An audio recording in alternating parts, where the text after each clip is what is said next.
All right, I'm going to share a message that is really important, whether you are training, facilitating live on site or online, or creating self-directed learning courses, tutorials, or guides, any job aids that you have planned.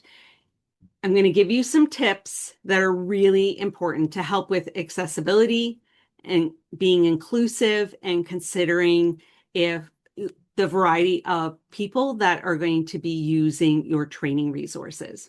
So number one, if you are leading a training where you're facilitating and guiding a tutorial and people are following along, for example, technical training, it might be something about technology, and they are following what you're showing them. You might be recording it as a replay. There's a few things to consider. In my situation, if I am leading a tutorial, creating and editing here on this channel, people can pause, but I still need to remember my pace.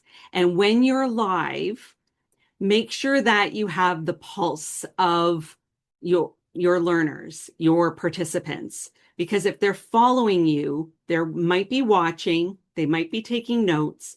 And if you've invited them to follow along and do what you're doing, they might have their eyes at their monitor beside them.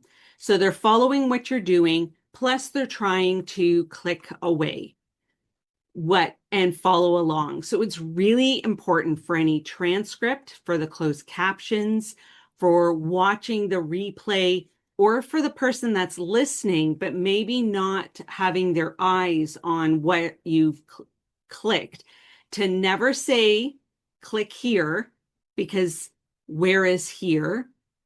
And even if someone is watching exactly where your mouse is going, they might not see that you have arrows or tabs or you have clicked something. They may not, especially if they're taking notes or looking at their other monitor, but even when they're watching you, it's important to describe where your mouse is traveling.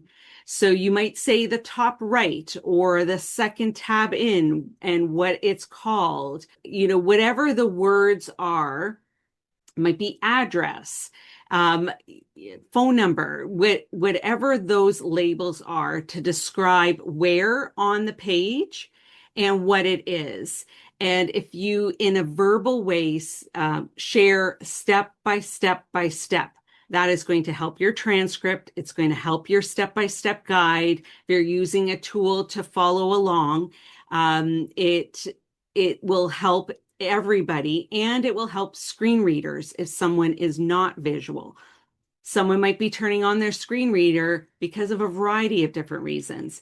So it's really important that you consider the variety of learner contexts and pause, slow down, pause so that people can find where you are and click and follow if that's the purpose of your training.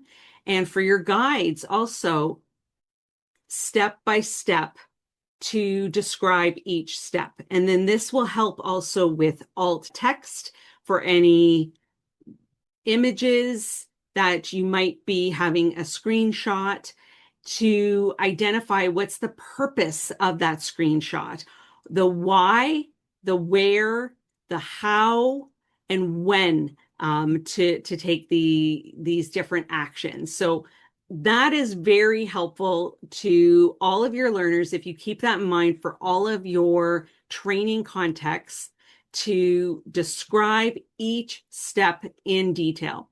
What I find a lot of times when I'm working with experts, or even when I'm searching for an answer on YouTube, that sometimes very quickly, people can forget a step. They don't even realize that they have clicked something, or the instructions will describe, do this, do that, which sounds great.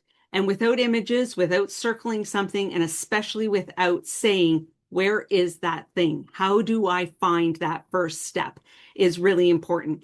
And if you share links at the beginning of training to make sure everybody's at the same page, then you are helping people have the most success out of the training that you are providing. Thanks for listening. My name is Patricia Regier.